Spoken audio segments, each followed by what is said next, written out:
जय जिनेन्द्र। मैं हूं अशोक बी पुन्निया और आप देख रहे हैं मारवाड़ मीडिया डिजिटल।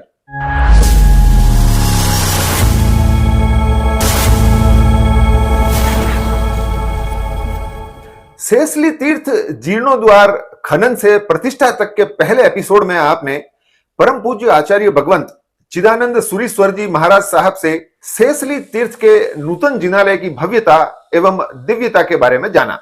आज देखिए दूसरा एपिसोड, जिसमें बाली ओसवाल जैन संघ एवं सेसली तीर्थ जीर्णोद्वार कमेटी के अध्यक्ष श्री बाबू भाई मंडलेसा जीर्णोद्वार की योजना से लेकर खनन, नूतन जिनालय निर्माण और प्रतिष्ठा तक की पूरी कहानी सुनाएंगे। सेसली दादा के भव्य एवं दिव्य नूतन जिनालय निर्माण के पीछे की कहानी आपको रोचक लगेगी। देखिए। जय जिनेन्द्र। मैं हूं अशोक बी पुन्निया मारवाड़ मीडिया से। हमारे साथ है बाबू भाई मंडलेसा, एक ऐसी शख्सियत जो आज किसी पहचान की मोहताज नहीं है। गोड़वाड़ से लगाकर मारवाड़ और बल्कि ये कहूँगा कि हिंदुस्तान भर के जैन समाज में इस शख्सियत को हर शख्स नाम से जानता है। सेसली दादा जिनालय की जो प्रतिष्ठा हुई है उसमें आपके काम की तारीफ सिर्फ मीडिया नहीं, समाज का हर व्यक्ति कर रहा है, दिल खोल के कर रहा है। और बाबू भाई जो है वो सारा श्रेय परमात्मा को देते हैं, ये बड़प्पन है उनका। हमारे साथ है बाबू भाई, तो आज हम उनसे बात करेंगे अपने जिनालय का जो जीर्णोद्वार की योजना बनी वहाँ से लेकर प्रतिष्ठा पूर्ण हुई है वहाँ तक, संक्षिप्त में हम उनसे जानेंगे। बाबू भाई, हमें सबसे पहले ये बताएं आप कि जीर्णोद्वार की योजना कब बनी और कैसे बनी। धन्यवाद अशोक भाई। आपने जो अभी अपने वक्त में क्या शख्सियत, देखो मैं तो एक साधारण आदमी हूँ और ये जो कुछ भी होता है ये परमात्मा के आशीर्वाद के सिवाय कभी कुछ नहीं हो पाता है। व्यवहारिक दृष्टि से सब सही है, लेकिन ज्ञान की दृष्टि से देखा जाए तो ये परमात्मा के आदेश के बिना असंभव को संभव करना ये उनके ऊपर के आदेश से हो सकता है। अभी आप जिनालय के बारे में इसके अतीत में जाएंगे तो हमारे पूर्व अध्यक्ष श्रीमान दानमल जी, बाबूभाई कितावत, ट्रस्टी बाबूभाई राका, इन्होंने बहुत प्रयत्न किए इस सेसली तीर्थ के जीर्णोद्वार के लिए। और इसकी पूर्व भूमिका में उपदेश दिया था धर्म आचार्य भगवंत श्रीमद जी धर्म दुरीश्वरी महाराज साहब, जो कि वल्लभ श्री समुदाय के हैं। इन्होंने इनके दिमाग के अंदर था कि इस सेसली तीर्थ दादा 108 पारसनाथ में आता है, तो इस तीर्थ के जीर्णोद्वार के लिए जीर्ण शीर्ण हो चुका है। करीबन 100-200 साल पहले इसका या 100 साल पहले इसका जीर्णोद्वार कुछ हुआ होगा और वो जीर्णोद्वार परिपूर्ण नहीं था, केवल शिखर के से पानी गिर रहा था, तो उस टाइम उसका जीर्णोद्वार हुआ था। और इस परमात्मा की परख तो होती नहीं, हम तो अज्ञानी है, लेकिन साधु और संत इनके दिमाग में, इनके शरीर में, इनके आँखों में इतनी परख होती है कि परमात्मा को कैसे जाने। तो इन्होंने सेसली पारसनाथ परमात्मा को जाना, भक्ति की, और उन्होंने इस बाली संघ में आकर के कहा कि इस तीर्थ का जीर्णोद्वार होना चाहिए। ये बात है करीब 20-25 साल पहले की। सब हर व्यक्ति चाहता था कि जीर्णोद्वार होवे, लेकिन ऐसा कुछ कारण होता है, या तो प्रकृति साथ नहीं देती है, या प्रकृति साथ नहीं देती है तो कभी पैसे की कमी रहती है। तो इन सभी की इच्छा थी, लेकिन वो थोड़ा थोड़ा इसका विकास होता गया। बाबूभाई दानमल जी के टाइम में कुछ काम बने हुए, उधर आराधना भवन बना, धर्मशाला बनी। बाबूभाई कितावत के टाइम में प्याऊ बना, भोजनशाला बनी, काम स्नेह होता रहा। भोजनशाला बनी, उधर नए रूम भी बने उधर रहने के लिए। तो ये बेसिक सुविधाएं उन्होंने दी और उसका श्रेय बहुत कुछ उनको जाता है। अगर वो सुविधाएं उधर नहीं होती तो तीर्थ को कौन जानता था? कोई नहीं जानता था। इस तीर्थ के 50 साल पहले कोई जानता भी नहीं था कि सेसली पारसनाथ तीर्थ है। तो इन लोगों को साधुवाद है कि इन्होंने बाबूभाई राका ने इतने प्रयत्न किए, पूनम चालू की बाबूभाई राका ने। घर घर पे जाते थे, लोना वालों के पास में जाते थे, सावड़ी वालों के पास में जाते थे, कोट वालों के पास में जाते थे कि भाई नहीं, ये तीर्थ अपना है, 108 पारसनाथ में आता है, ऊर्जावान परमात्मा है, हमें कुछ करना चाहिए। और वो कुछ करने की उनकी ललक थी, वो ललक से वो उन्होंने जो काम किया, बस उसी काम को हमने आगे बढ़ाया। हमने कुछ भी नहीं किया है, वो उनका श्रेय देता है, मैं उनका बहुत कुछ श्रेय उनको देता हूँ। उसके बाद में जब भी 2013 को मैं भी ट्रस्टी था, बाबा किताब अध्यक्ष थे, तो उस टाइम 2013 में एक निर्णय लिया गया कि हमें सहस्त्र तीर्थ का जीर्णोद्धार करना है। तो 2013 के अंदर दादर मंदिर के धर्मशाला के अंदर एक हमारे गांव की मीटिंग बुलाई गई और उस मीटिंग में सर्वानुमति से निर्णय लिया गया कि सहस्त्र तीर्थ का जीर्णोद्धार के कन्वीनर बाबू भाई बनेंगे, बाबू भाई मंडलेचा बनेंगे। और मुझे यह कार्य सौंपा और मुझे हार पहनाया गया। उस टाइम तो मेरे को लगता है कि मेरी हार है कि जीते मुझे मालूम नहीं है, लेकिन परमात्मा का मैं आदेश दिया कि भाई ये काम तुम्हें करना है। ये काम हमने ले लिया। 3 साल तक हमने बहुत प्रयत्न किए, कहाँ नहीं घुमा, कौन से साधु संतों को नहीं मिला। मुझे ऐसा लगता है कि कितने आचार्यों को मिला, गच्छाधिपति को मिला, लेकिन किधर से भी मुझे ऐसा कोई संकेत नहीं दिया कि इसका तीर्थ का जीर्णोद्धार कैसे किया जाए। जीर्णोद्धार सबको करना है, लेकिन कोई भी ऐसे साधु संत ने अपने ऊपर ये नहीं लिया कि परमात्मा को उधर रखना है या नहीं रखना है, उत्थापन करना है नहीं करना है। ऐसा हमें कोई भी गच्छाधिपति होवे, आचार्य भगवान सब बच के निकल जाते थे। तो ये एक हमारे लिए पेचीदा विषय बन गया था। अभी मैं सोच में है कि क्या करूँ क्या नहीं करूँ। लोग अभी मुझसे भी प्रश्न करने लगे, बाबू भाई 3 साल हो गए कुछ नहीं किया।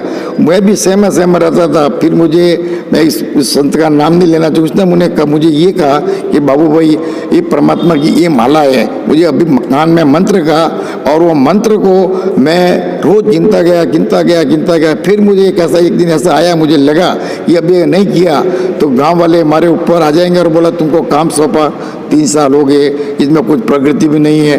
फिर सोमपुर संपर्क किया, करते हमारे दिमाग में आया कि अब ये करना चाहिए। फिर एक प्रश्न आया, फिर मैं मिला रविशेखर सूर्य जी महाराज साहब से। रविशेखर सूर्य जी महाराज साहब ने मुझे कुछ बताया कि ऐसे इसका उत्थापन करना चाहिए, ये भगवान को इधर बैठाना चाहिए, ये चाहिए। उनका भी हमें मार्गदर्शन मिला। लेकिन धीरे धीरे हम नित्यानंद जी महाराज साहब का 2006 में चौमासा हुआ था, उस टाइम भी उन्होंने कहा था। वो भी बात मुझे याद आई। तो 2016-15 में मुझे वापस फोन किया कि बाबू भाई क्या कर रहे हो सहस्त्र तीर्थ के लिए। सब संतों का प्रेशर, गांव का प्रेशर, गली से प्रेशर, आजू बाजू के गांव वालों से प्रेशर। मैं भी परेशान हूँ, क्या किया हम लोगों ने, हमको नहीं करना चाहिए, क्या करूँ क्या नहीं करूँ। बस परमात्मा के पास एक दिन गया, प्रभु अभी मैंने नहीं किया तो फिर कभी नहीं होने वाला है, मुझे आदेश दो। तो परमात्मा का आदेश मिला। फिर मैं सीधा चिदानंद सूर्य जी महाराज साहब के पास में, बाबू जी ऐसा है। मैं इधर गया अपना वड़गांव में, बाबू जी आपको फैसले पधारना है। तो उसने कहा क्या है काम। मैंने कहा ये आपको संभालना है काम। उस टाइम बाबू मैं तो आचार्य नहीं हूँ। मैंने कहा आप काम तो चालू और आचार्य बन जाएंगे, आपको बनने में किंतु देखिए परमात्मा का आपको आदेश है। मैं गया तो उन्होंने मुझे ये कहा देखो मुझे आदेश मिलेगा तो मैं उत्थापन हाथ में लूँगा। 100 साधु में से 99 साधु उत्थापन का काम करते नहीं है, तो मैं ये काम करूँगा, मुश्किल है मेरे लिए। तो फिर मैंने कहा ठीक है कोई बात नहीं गुरुदेव चलो तो सही। फिर गुरुदेव इधर आने के बाद में इतना संकेत मिला कि नहीं हमें ये काम करना चाहिए। तो गुरुदेव ने मुझे कहा बाबू एक मुझे वचन लेना है, देखो मैं अगर उत्थापन करूँगा तो आप विराजमान करने के टाइम में मुझे आप कहना। मैं बाबू जी बांध के नहीं लेना, मैं बांध के आऊँगा नहीं और आपकी बातों में आऊँगा नहीं। आप उत्थापन कीजिए, चल प्रतिष्ठा कीजिए और उसके बाद में अपन निर्णय लेंगे। तो बाबू जी ने उस टाइम नक्की कि अपन करेंगे, समय मुझे भी दिया, लेकिन इसका उत्थापन करना है नहीं करना, इसका निर्णय कौन करेगा गुरुदेव। तो गुरुदेव ने कहा अभी इसकी तो ये समस्या है तो बम्बई जाके आओ। फिर अचानक मैं एक दिन अपना रिंकारी ईश्वरी जी महाराज साहब एक खोड़ वाले नाम भूल गया मैं, रिंकारी ईश्वरी जी महाराज पालीताना में अभी अरियंस नित्य समुदाय के हैं और जयगो सूर्य समुदाय के हैं। उन्होंने दीक्षा ली थी सूरत में, हमारा मारवाड़ी अपना है। तो मैं उनके पास में एक बार गया और मुझे मालूम था कि उनके साथ में हंस सूर्य जी महाराज साहब जो कि 180 उपवास वाले थे। तो 7 रास्ते गया मैं। फिर हमारे सिस्टर के लड़के विशाल ने बोला, भांजे ने बोला कि मामा तुम उधर जाओ तो सही एक बार, वो भी बहुत होशियार है। तो मैं उनके पास में गया एक दिन। फिर गुरुदेव को ऐसा ऐसा बात है, फिर इसने मेरा चेहरा रीड किया क्या क्या मुझे तो कुछ मालूम नहीं, लेकिन इतना वैसे है कि उन्होंने मुझे ये कहा कि गुरुदेव अंदर है और गुड्डे से मैं आज्ञा लिख के आता हूँ। तो वो अंदर गए हंस रत्न सूरी जी महाराज साहब के पास में, और उन्होंने आज्ञा ली कि बाबू तुम ऐसा करो 2 दिन के बाद में आओ, और 2 दिन के बाद में मैं तुमको कुछ इसके लिए बताता हूँ। फिर मैं उनके पास में गया, तो मैंने कहा गुरुदेव आज्ञा कीजिए। बोलते कि बाबू तुम अध्यक्ष हो। मैंने कहा अध्यक्ष हो, तुम हमारे पास में किसके लिए आए? नजीक तीर्थ का जीर्णोद्वार है, तो आपकी क्या इच्छा अंदर से? मैं गुरुदेव मैं तो मंदिर कभी बनाया नहीं, कभी जिन्नालय बनाया नहीं, कुछ भी नहीं बनाया, तो अंदर की इच्छा क्या मतलब समझा नहीं कि तुम इसको भगवान को उठाना चाहते हैं कि नहीं? तो मैंने कहा नहीं, मेरे अंदर से इच्छा है कि परमात्मा उधर ही रहे, हमें परमात्मा को उधर रहने का है। मंदिर बनाने, एक सुंदर मंदिर नहीं बनाना है, परमात्मा को उधर रह करके मंदिर ये मुझे बनाना है, ये मेरा अंदर से विचार है। तो बाबू भाई तुम्हारा अगर ऐसा विचार है तो मैं दावा करता हूँ और 100% खातिर करता हूँ कि तुम्हारा आज ये मैं तुमको बोलूँगा वो तुम्हारा काम 100% हो जाएगा। समय याद रखना 2016, 2015 और तुम्हारा काम 100% होगा। क्या फिर वो गुरुदेव के पास में गया, फिर मैं विधि विधान बताए, वो मैं इधर नहीं बता सकता, इतना ही बताता हूँ कि उन्होंने ये कहा था कि कम से कम 36 आचार्य भगवंत का वाक्य इकट्ठा करना, और उसके बाद में उन्होंने मुझे ये कहा हंस रत्न सूरी महाराज साहब से पास में भाषा के बुलाया, सब मिक्स करना, तुम इधर अट्टम का तिला करवाना, अट्टम का तुम्हारा अगर तुम सक्षम है तो तुम करवाना, वो दूसरों को आदेश नहीं देना, तुम करवाना। इधर एक ढोल लाना, एक कुंवारी कन्या 5-6 साल की हो गए उसको लेके आना, उसको देवी का रूप देना, मुकुट होकर सब बनाना, और उसको 3 प्रतिष्ठा देना। जब भी तुम्हारा ये तेला के बीच के दिन ढोल नगाड़ा बजाना, और परमात्मा को चिट्ठी लिखना। मैंने कहा गुरुदेव क्या चिट्ठी लिखूं?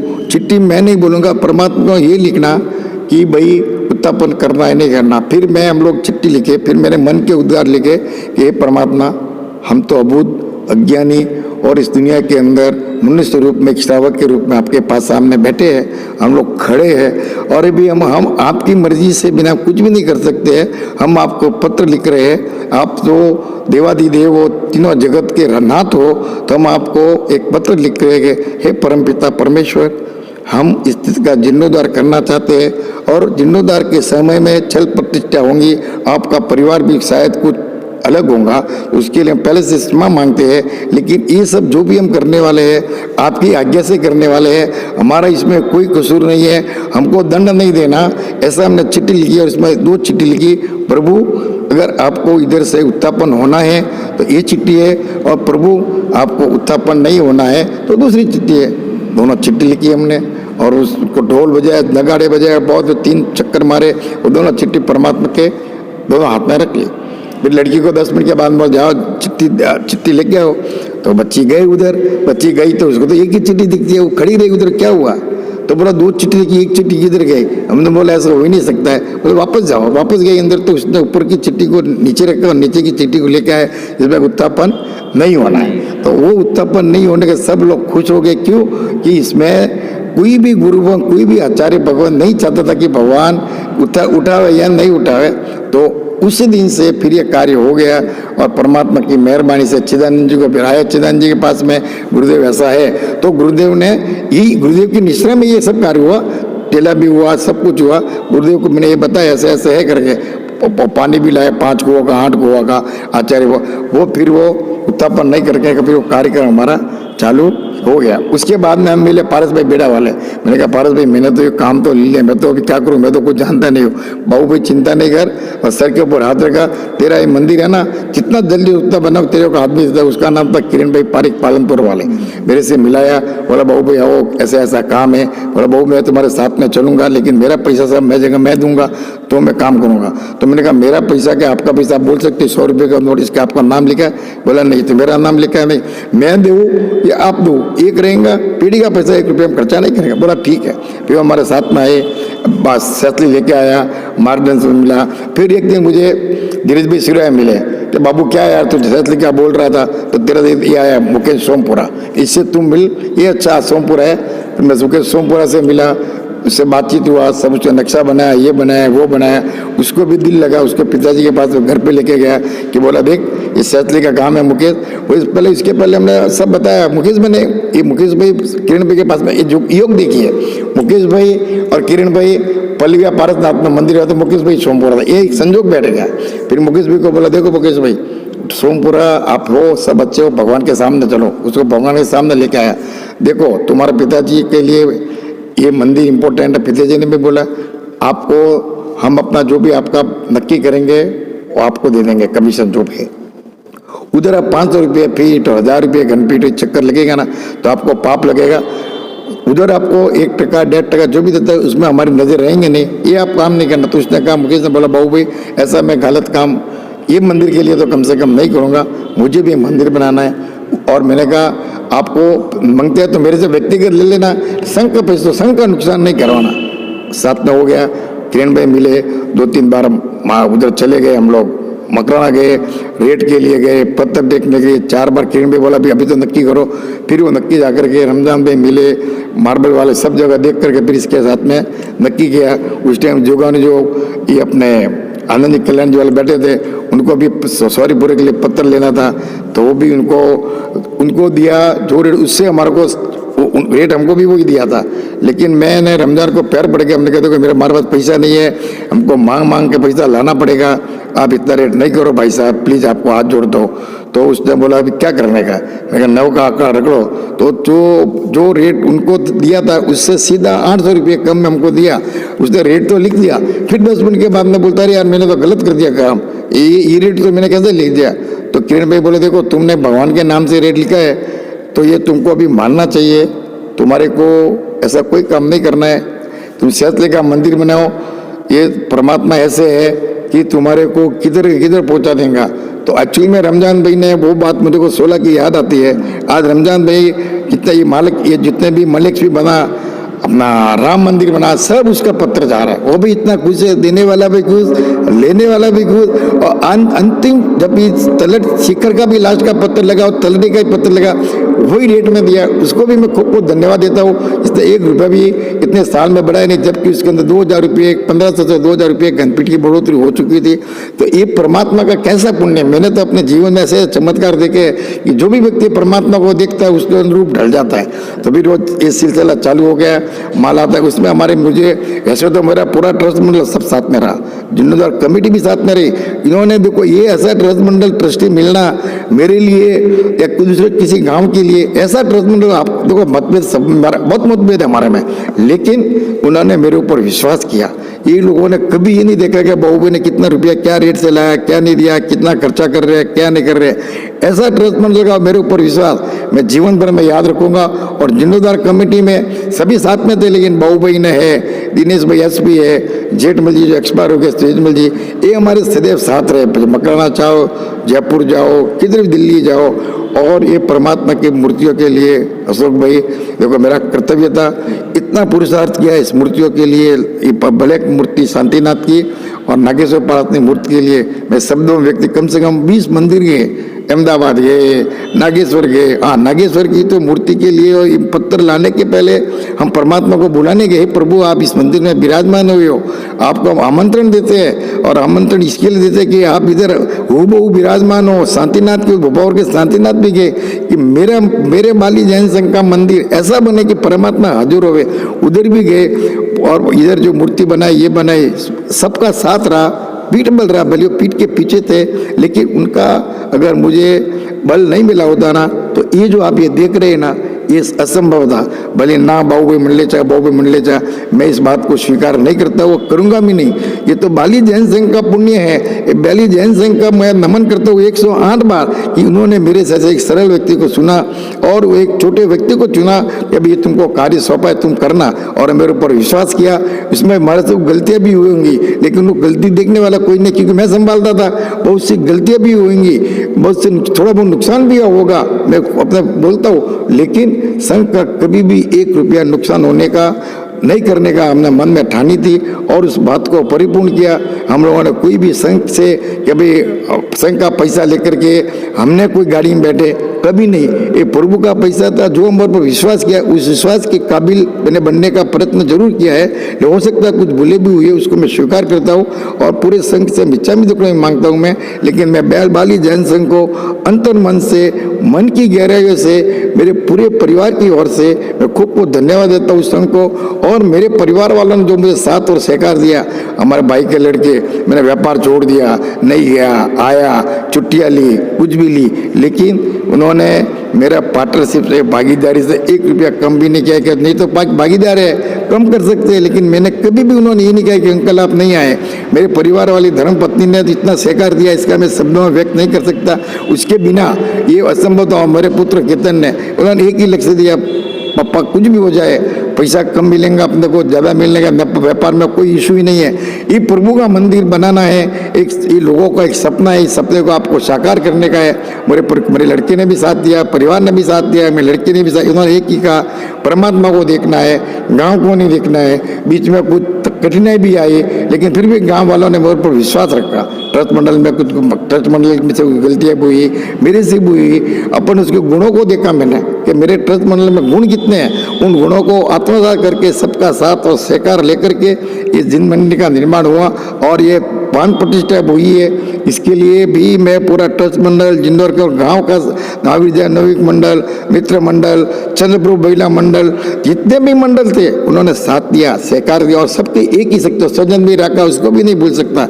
उन्होंने जो आंबिल का जो काम चालू किया ना अशोक भाई, हकीकत में जो संकट आने वाले थे, जो अमंगल होने वाला था, वो ये आंबिल की वजह से हुआ। और सज्जन भाई ने बहुत भूमिका निभाई। हमारे हितेश भाई रांका ने भी प्रतिष्ठा के टाइम में बहुत अच्छी भूमिका निभाई। मतभेद तो हर किसी के साथ में, ऐसा कोई व्यक्ति नहीं है जिसने भूमिका नहीं, अपने अपनी भूमिका को अदा करके जिस तरह से इसको एक मंदिर का निर्माण किया, जिनालय का निर्माण किया।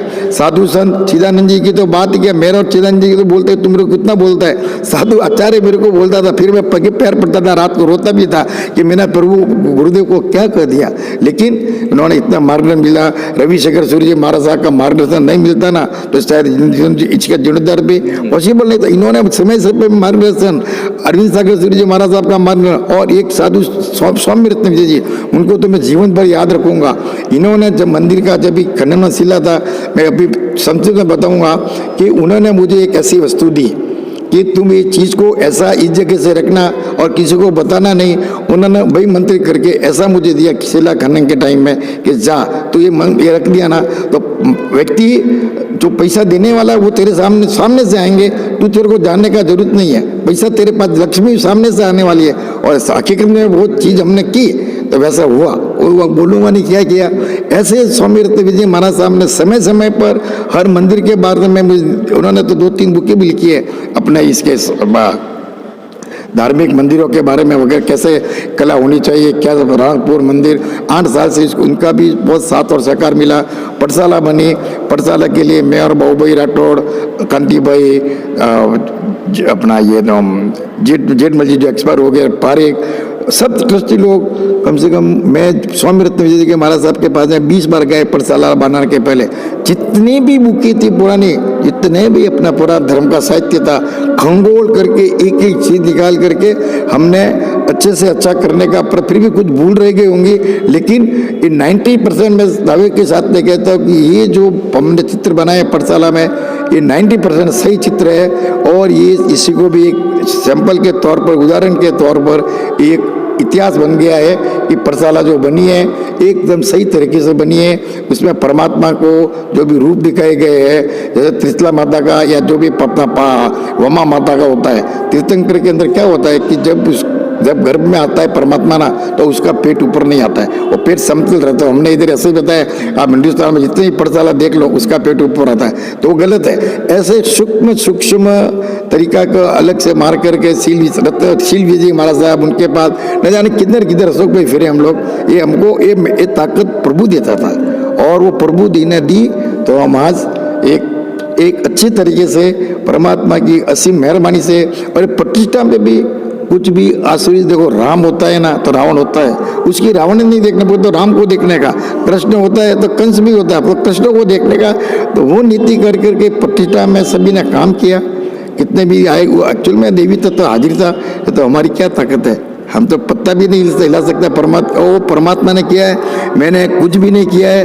मैंने तो केवल गांव का आदेश था, वो आदेश का परिपूर्ण किया है। इस शानदार तरीके से जो काम हो गए। और अशोक भाई आपका भी इसमें साथ और सहकार मिला कि देखो मीडिया में तो आप है, जगदीश भाई है, सिद्धराज लोढ़ा है, माँ ललित शक्ति है, ये जितने भी पत्रकार बंधु है, इन्होंने हमेशा सकारात्मक सोच रखी और सकारात्मक छापा। और जो कुछ भी कुछ एक दो पॉइंट अभी ध्वजा के बारे में भी आया, मैं तो उस चीज़ को मानता नहीं हूँ। जो लिखा था हो गया।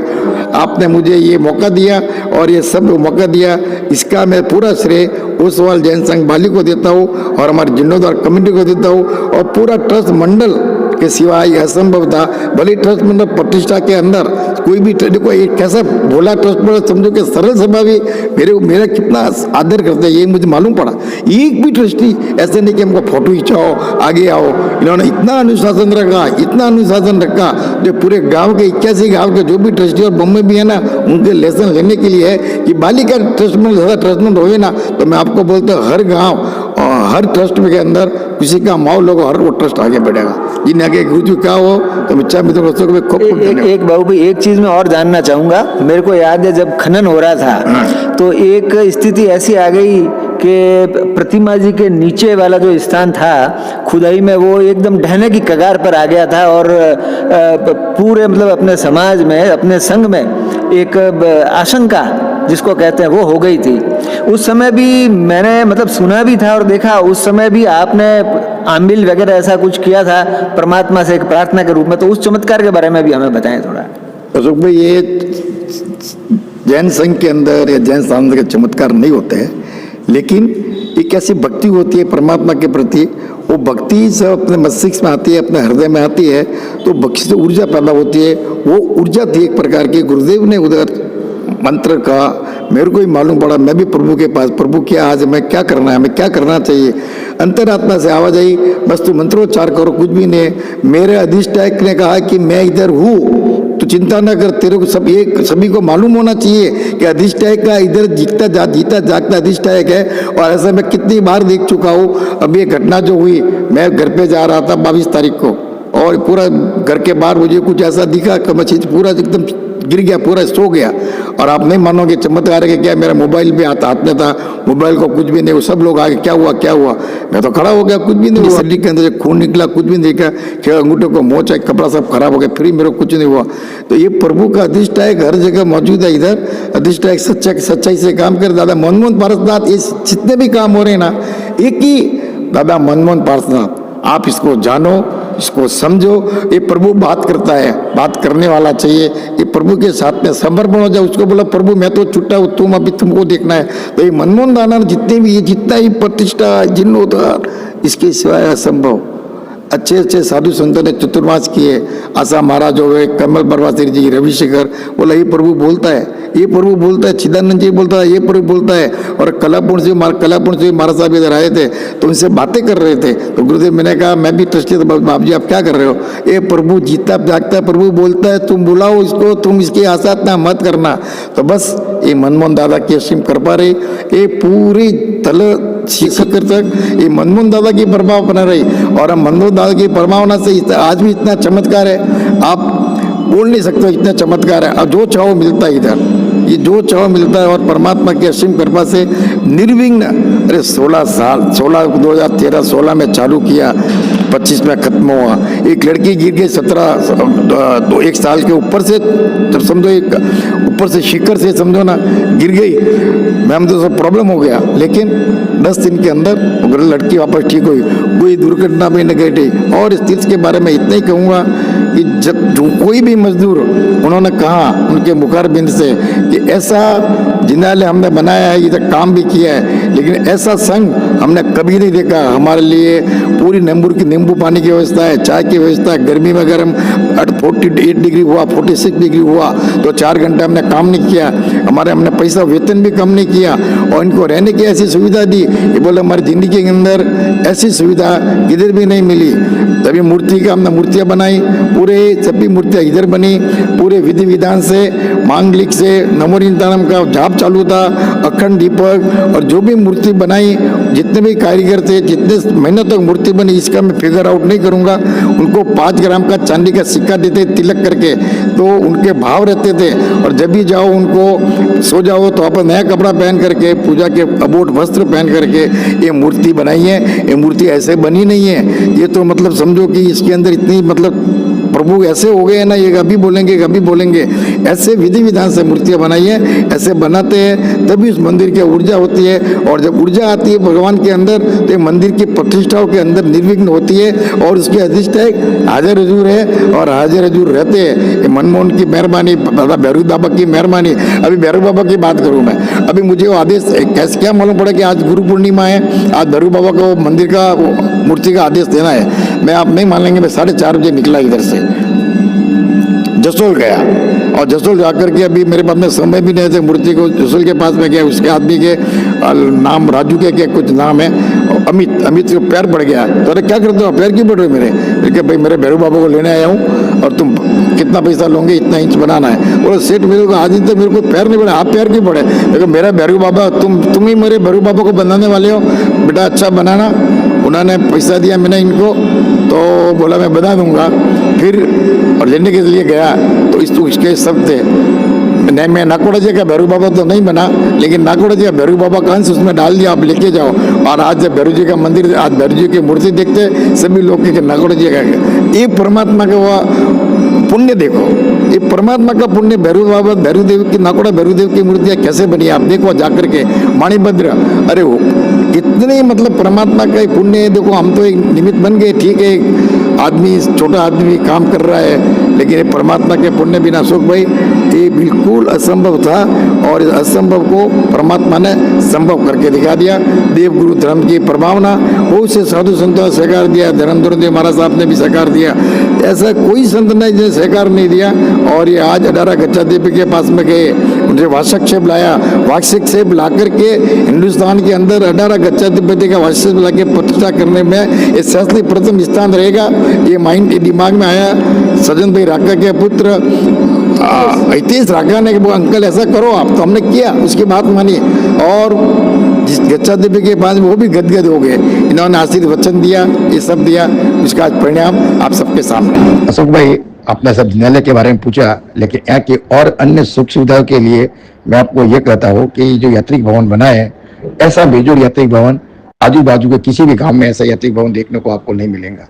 जिस मेहनत, जिस होशियारी से और अपने संपूर्ण अनुभव का उपयोग करके जयंती भाई राका जो बिल्डर व्यवसाय भी है, किशोर भाई जो हमारे जिम्मेदार कमेटी से इसमें यात्री भवन की कमेटी में आए थे, जो इंजीनियर भी है, प्रकाश भाई धोखा जो हमारे साथ में ट्रस्टी भी है, और प्रवीण भाई राठौड़ हमारे पूर्व उपाध्यक्ष बाबू भाई जयसराय राठौड़ के पुत्र है, उन्हें भी इसका निर्माण कार्य का अनुभव है।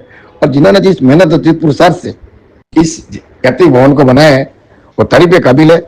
पहले पहले कुछ हमें भी ऐसा महसूस होता है कैसे होगा, क्या होगा, इतना खर्चा, ये मैं कबूल करता हूँ, लेकिन परमात्मा की असीम कृपा रही, पैसे भी आ गए, अच्छे बोली भी आ गई, और जिन्होंने इतना पुरुषार्थ किया इधर आकर के बम्बई में बैठ करके, और जिस किफायती भाव से जयंती भाई ने एक एक चीज आकर के बनाई है, अपनी सोच के बाहर है। मैं तो यही कहूंगा कि ये यात्री भवन बना है, ये जिन्यालय के अनुरूप बना है।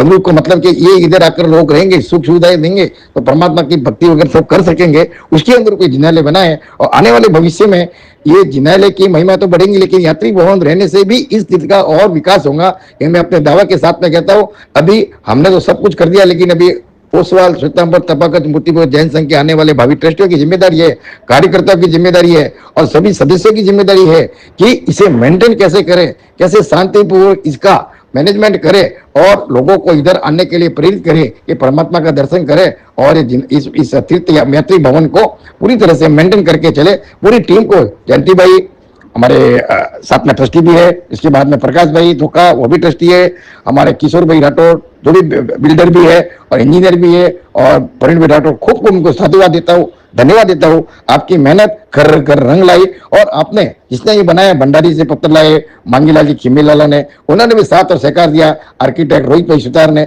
जो साथ और सहकार दिया, लेकिन इसका लीडर जयंती भाई ने, जयंती भाई को खूब खूब धन्यवाद देता हूँ, खूब खूब वंदन जयंती भाई। बहुत बहुत धन्यवाद बाबू भाई, आपका बहुत समय लिया हमने, लेकिन ये ज़रूरी था क्योंकि खनन भी हो गया, प्रतिष्ठा भी हो गई, लेकिन इसके पीछे की कहानी लोगों के लिए जानना बहुत ज़रूरी था, क्योंकि एक उत्सुकता होती है। आज दिखने में तो दिख जाता है कि भव्य मंदिर बन गया, पर उस मंदिर कैसे बना, उसके पीछे की जो कहानी है वो आपके माध्यम से और आदरणीय गुरु परम पूज्य चिदानंद सूरी जी महाराज साहब के से भी मैं कल जान के आया हूँ और आपसे भी हमने विस्तृत जानी है। और मेरे ख्याल से ये पूरी कहानी समाज के लोगों को पता नहीं होगी, जो शायद इसी इंटरव्यू से पता चलेगी और चलनी चाहिए। और इसके अंदर साधु जी आशा महाराज, कमल हिमाचल सूरी समुदाय आशा महाराज, कमल परवाश्री महाराज के शिष्य आशा महाराज, उनका भी समय समय पर मंत्र शक्ति होवे वो मिलती रही कि बाबू ये मंत्र आपको करना ही है, करना ही करना। और मंत्रों को अपने सिद्ध भी किया, और सिद्ध भी किया। तुम जो सिद्ध नहीं करेंगे तो कोरोना काल में मंत्र को सिद्ध किया,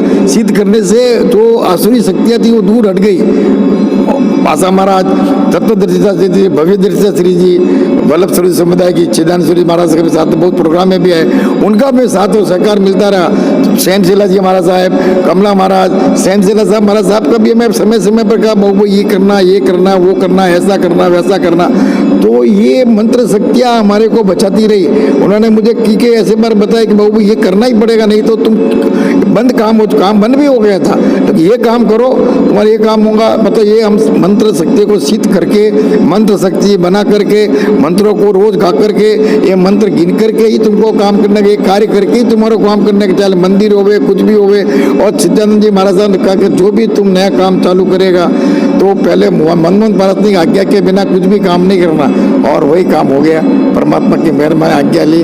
अनेक साधु संत हैं, मैं अभी नाम नहीं लेती, जितने भी साधु संतों ने सभी, उनको भी खूब खूब धन्यवाद, उनकी मैं खूब अनुमोदना करता हूँ, और उनका भी तहे दिल से आभार व्यक्त करता हूँ कि आप श्री ने अगर हमें दिशा निर्देश नहीं देते थे तो हम तो अभूत ज्ञानी थे, मंदिर के बाद में कुछ नहीं जानते थे, लेकिन उनकी आज्ञा से, उनके दिशा निर्देश से ये काम हो गया है। मैं उनको भी खूब अनुमोदना करता हूँ, और बाली जैन से सदा वो आपका आभारी रहेगा कि आपने समय समय पर आकर के हमें दिशा निर्देश दिया। धन्यवाद बाबू भाई, जय। Thank you.